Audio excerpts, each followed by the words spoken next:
मैं 17 की और वो 39 साल के शादीशुदा आदमी। ये है हमारी लव स्टोरी। एक दिन खाली बैठे मैंने फेसबुक पर एक अनजाने आदमी को फ्रेंड रिक्वेस्ट भेज दी, जो दिखने में बहुत हैंडसम था। उस आदमी ने उसी रात फेसबुक पर मेरी फ्रेंड रिक्वेस्ट भेजी, एक्सेप्ट कर ली। तुम्हें पता है कि तुम इस साड़ी में कितनी खूबसूरत लग रही हो, उसने मैसेज किया। मैंने थैंक्स, मुझे भी तुम्हारी डीपी अच्छी लगी। इसी तरह हमने बातें करनी शुरू कर दी। मुझे पता था कि वह 39 साल का शादीशुदा आदमी है, जो 2 बच्चों का बाप भी है। इन सब चीज़ों के बाद भी हमने अपनी बातें करनी शुरू कर दी। इतना ही नहीं, हमने अपना नंबर भी एक दूसरे के साथ बदल लिया। देखते ही देखते हम एक दूसरे के करीब आ गए और एक दूसरे के बेस्ट फ्रेंड बन गए। फेसबुक पर हम एक दूसरे के साथ बहुत ज़्यादा बातें करने लगे और सोशल मीडिया पर ज़्यादा से ज़्यादा समय बिताने लगे। दूसरी ओर उस आदमी को लगने लगा कि हमारे करीब आने से, इतनी बातें करने से वह अपनी बीवी से दूर होता जा रहा है। वह अपने बच्चों के साथ दूसरे स्टेट में रहती थी। वह मुझसे बोलता था, अभी पता नहीं, मैं सारा दिन तुम्हारे बारे में ही सोचता रहता हूँ। मुझे अफसोस है इस बात पर। मैं नेचर से काफ़ी शर्मीली थी नेचर से काफ़ी शर्मीली थी। मेरे काफ़ी अच्छे दोस्त भी थे, लेकिन मुहाफिज जैसा दोस्त होना काफ़ी स्पेशल था मेरे लिए। 1 महीने की चैटिंग के बाद हमने स्काइपिंग करना भी शुरू कर दिया। हम उस पर बातें कम और एक दूसरे को घंटों निहारा करते थे। एक दिन वह मेरे साथ वीडियो कॉल पर था। उसने बोला, ऐसे देखते देखते कहीं प्यार ना हो जाए। खैर, अब हम रोज ही वीडियो कॉल करने लगे। हम इतने पास आ चुके थे कि अब हम एक रियल कपल की तरह बिहेव करने लगे थे। हम रोमांस करते, एक दूसरे को चिढ़ाते और थोड़ी लड़ाइयाँ भी करते। कहने का मतलब था कि एक 17 साल की लड़की को 39 साल के आदमी से प्यार हो गया था। जिस तरह से प्यार की कोई उम्र नहीं होती, उसी तरह से हम दोनों को भी अपना रिश्ता बिल्कुल गलत नहीं लगा। हमें नहीं लगा कि हमने कुछ गलत काम किया है।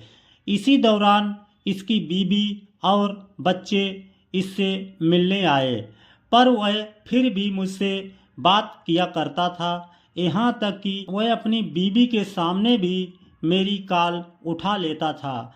उसी दौरान उसकी बीवी उस पर शक करने लगी, क्योंकि अब वह पहले जैसा बिल्कुल भी नहीं रहा।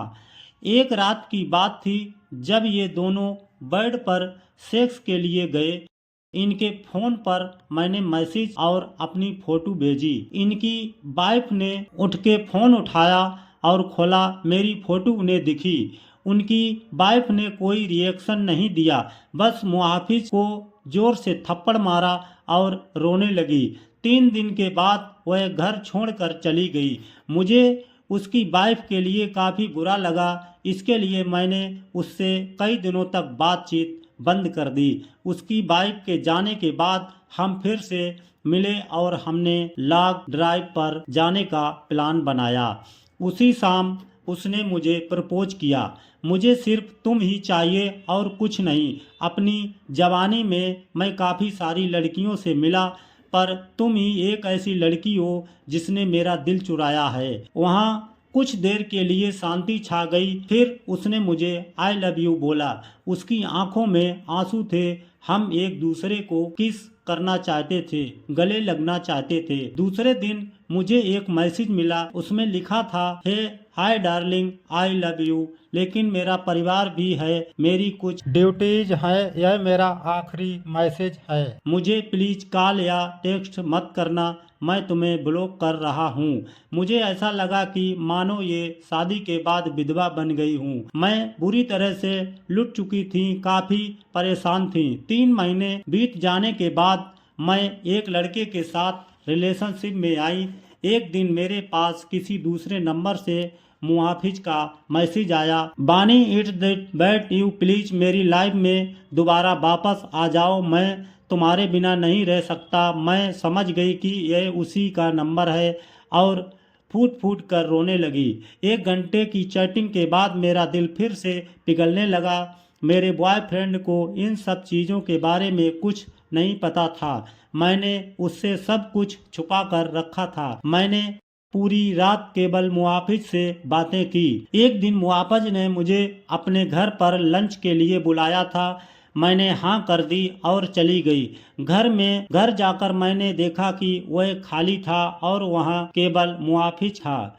उसने मुझे अंदर बुलाकर फ्रेश होने के लिए बुलाया। उसने ढेर सारी बातें की और खाने की टेबल सजाई। मेरे लिए यह सब नया सा था। मैंने केवल इधर उधर देख रही थी। तभी अचानक मैं जैसे ही पीछे मुड़ी, उसके होठ मेरे होठों पर थे।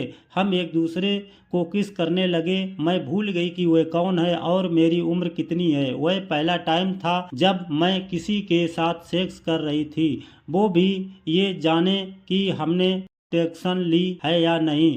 तभी मुझे दर्द का एहसास हुआ और मैंने अपनी गिनती उसे दे दी। उसने मैं बेहद प्यार करती थी। मैं उसी दर्द भरी हालत में घर वापस आ गई। दूसरे दिन मुझे काफ़ी अच्छा महसूस हो रहा था। अब मुझे पूरी तरह से एहसास हो चुका था कि वह मुझे कभी नहीं छोड़ेगा। अब मैं प्यार पाने के लिए इतनी ज़्यादा एक्साइटेड नहीं थी। वर्जिनिटी खोने के बाद मेरी सोच काफ़ी बदल गई थी और औरत बन चुकी थी। उस दिन मुझे पता चल चुका था कि प्यार का असली मायना क्या होता है। एक दिन मैंने अपनी फीलिंग्स के बारे में मुआफिज को बताया और बोला कि मुझे हमेशा के लिए छोड़ दे। उसने कहा कि कोशिश करेगा।